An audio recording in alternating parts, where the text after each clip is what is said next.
आजकल के शेमड़े शेमड़े बुट्टे जेल जाने के सपने देखते रहते, 302 307 हाफ मर्डर मर्डर कर देंगे, इसको मारेंगे उसको मारेंगे, कल जाके हमारा नाम बन जाएगा, बहुत सारे पैसे होंगे, आयशो आराम की जिंदगी होंगी। तो ये सब इनके भ्रम है, एक भ्रम है।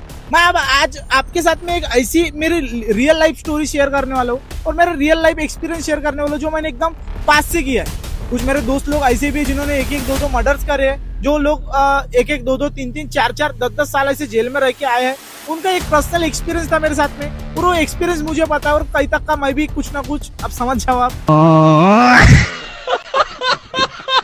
और आजकल के यूथ को हो क्या गया है भाई, यही नहीं समझ में आता है मुझे कि भाई सच में उठे सूटे के भाईगिरी के बात होगा, स्टेटस लगाएंगे, ऐसे स्टेटस लगाते हैं भाई, सच में देखने के बाद तो ऐसा लगता है कि भाई नहीं अभी एक दो को ये मार ही देंगे। आजकल के यूथ के दिमाग में बस ये घुस चुका है कि भाई बड़ा होके कुछ भी नहीं बनना है, ना गवर्नमेंट जॉब, ना कुछ ना बड़ी तैयारी, बस एक दो मर्डर डालना है, अच्छा नाम कमाना है, भाई बन जाना है, पैसा कमाएंगे, सब इज्जत करेंगे, दौलत शोहरत ऐशो आराम की जिंदगी होगी। पर ये सब कुछ नहीं होती है। होता कुछ ऐसा है कि भाई जवानी के जोश में आकर कुछ लोग और कुछ लड़के, कुछ नाबालिग लोग, कुछ नाबालिग लड़के मर्डर तो डाल देते, एक को मार तो देते, गैंग बना के बोलो, फिर अकेला बोलो, कुछ भी करके, पर जिंदगी भर के लिए इनका एक ऐसा सबक बन जाता है कि कभी जिंदगी में अब समझ जाओ, कुछ कुछ लड़के तो अभी भी यही सोचते हैं कि भाई नहीं सच में हमको यही करना है।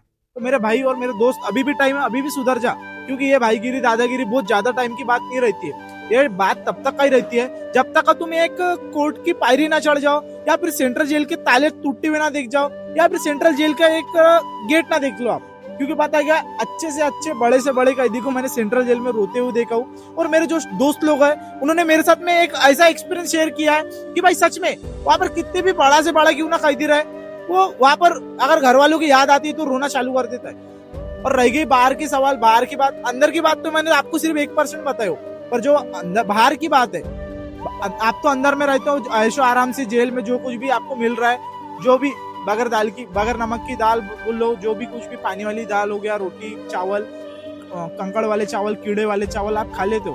पर आपने कभी बाहर का सोचा है कि बाहर क्या होता है आपका? बाहर में आपके माँ बाप रास्ते पे आ जाते हैं, आपके फैमिली के जो कुछ भी रहते हैं ना मेंबर्स लोग, वो आपका साथ छोड़ देते हैं, आपके रिश्तेदार कभी जिंदगी में आपके पास आके नहीं देखेंगे। और रहेगा तुम्हारे माँ बाप का सवाल, अगर पैसे पानी वाली बात है तो बहुत अच्छी बात है, अगर पैसे पानी वाली नहीं है तो वो रोड पे आ जाते और ऐसे वो पुलिस वालों के आगे कैसे भीख मांगते हैं ना लोग कि सर आमच्या मुलांचा पहा तुम्ही, काही हमारे लड़कों को देख लो सर, उसने गलती कर दी ऐसा वैसा। पर तुम्हारा रुतबा तो ऊपर कायम रहता है और तुम सोचते हो कि भाई नहीं हम भाई बन जाएंगे, पर तुम्हारे माँ बाप भीख मांगते रहते हो पुलिस वालों के पास में। पर आपका रुतबा कायम रहता है, पर आपके माँ बाप जो रहते हैं वो रास्ते पे आ चुके होते हैं और आपको बाहर पता नहीं होता है कि ये बात होती है। आपके माँ बाप के खुद के गहने बेच डालेंगे, जो कुछ भी उनकी ज्वेलरी रहती है, जो कुछ भी जायदाद रहती है, वो बेच बाच के आपको जमानत तो करा लेंगे एक बार में।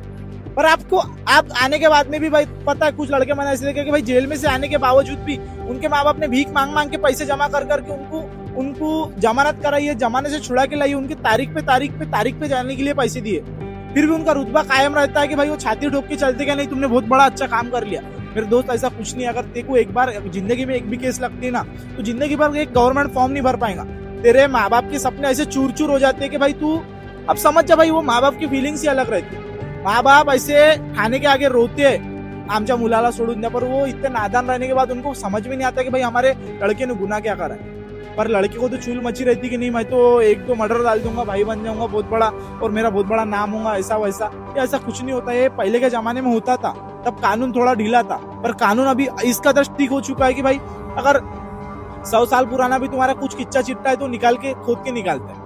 पर रहेगा सवाल तुम्हारा, तो भाई अभी के यूथ को मैं बस इतनी वार्निंग, और मेरे तरफ से एक वार्निंग तो नहीं बोलूंगा, मेरे तरफ से एक फ्री ऑफ सजेशन बोलो, या फिर सजेशन नहीं तो फिर एक ओपिनियन ऐसा समझो कि भाई ये भाईगिरी गुनेगिरी मीन्स ये इसको मार उसको काट, फिर कोई दूसरे इलीगल्स काम होगा, भाई ये कुछ काम में नहीं आते। और हराम की कमाई बचाने के लिए भी बहुत बड़ा जिगरा लगता है, सब हर किसी में नहीं होता है। सही रह गई बात ओपिनियन की, तो बस आखिरी में मैं बस इतना ही कहना चाहूंगा कि भाई ये जितने भी 2 नंबर के काम कर रहे, जितने भी एक को मारने की हिंसा वृत्ति है तुम्हारे में, ये जवानी का खून जब तक का जवान हो तुम, तुम्हारा खून जब तक का उबल रहा है तब तक ही तुम शांत रहोगे।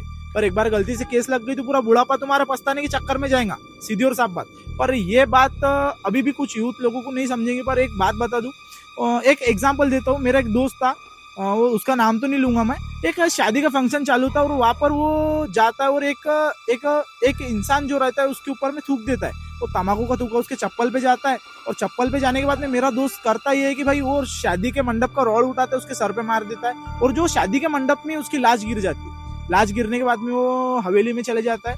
3 महीने के लिए उसे जेल हो जाती है। 3, 4, 5, 6, 7, 8 महीने से चलता ही रहता है। और मुझे कुछ उसने आने के बाद में भी बताया कि भाई क्या याद आती है, ऐसा रोना रोना ऐसा वैसा। उसके बाद वो इतना पछता रहा कि भाई अभी उसकी पछताने की लिमिट ही नहीं है। और रह गया सवाल तो उसके माँ बाप ने उसे तो ला तो लिया, पर और रह गया सवाल तो उसका करियर तो खराब हो चुका है, ना उसका नाम बना, ना उसे पैसा मिला, कुछ नहीं, बस यही ऐसे घूमता रहता है। रह गया सवाल तुम्हारा, तो भाई अभी भी तुम्हारे पास में टाइम है, ये भाईगिरी दादागिरी कुछ रखा नहीं है। एक तो फिर अपने हिंदुत्व धर्म के लिए काम करो, या फिर देश के लिए काम करो, आपके देव देश धर्म के लिए काम करो, ताकि लोग आपको कुछ अच्छा बोले। या फिर अगर आपको सच में भाईगिरी करने का बहुत बड़ा शौक हो तो तलवार लेके अपने धर्म के लिए खड़े हो जाओ, धर्म रक्षक कहलाओगे भाई, सीधी और साफ बात। या फिर तुम हिंदू हो तो एक गौरक्षक में चले जाओ, बहुत ही आपको भाईगिरी का शौक है तो। या फिर कोई दूसरे धर्म का व्यक्ति देख रहा है तो भाई खुद के धर्म के लिए खड़े हो जाओ, क्योंकि धर्म अपना अपनी एक मूलभूत का ये है, क्या बोलेंगे उसे, एक मूलभूत कर्तव्य। आर्टिकल 51 ये सुने होंगे आपने, जो राष्ट्र धर्म और अपने संविधान की रक्षा करना हमारा एक मूलभूत कर्तव्य होता है। ऐसे ही ये भाईगिरी दादागिरी में कुछ नहीं रखा है, क्योंकि आखिरी में जाके तुमको पछतावा मिलने वाला है, तुम्हारे माँ बाप के सपने टूट जाएंगे, आपके सपने तो टूटेंगे टूटेंगे। और सबसे बड़े माँ बाप का सपना होता है कि भाई मेरा लड़का एक सक्सेसफुल बने, और मैं उसे कुछ ना कुछ अच्छे वर्दी में देखूं, या फिर अच्छे एक ऑफिसर देखूं, या टाई सूट बूट में देखूं। पर तुम इस कदर ये झांसे में फंसते हो कि भाई वो झांसे में फंसने के बाद में आप कुछ कर नहीं पाते हो, और उसके बाद में पछतावे के अलावा तुम्हारे हाथ में कुछ भी नहीं लगता है। ना आप एक बड़े भाई बनते हो, ना तुम्हारे पास बहुत बड़ा पैसा आता है, ना दौलत शोहरत आती है।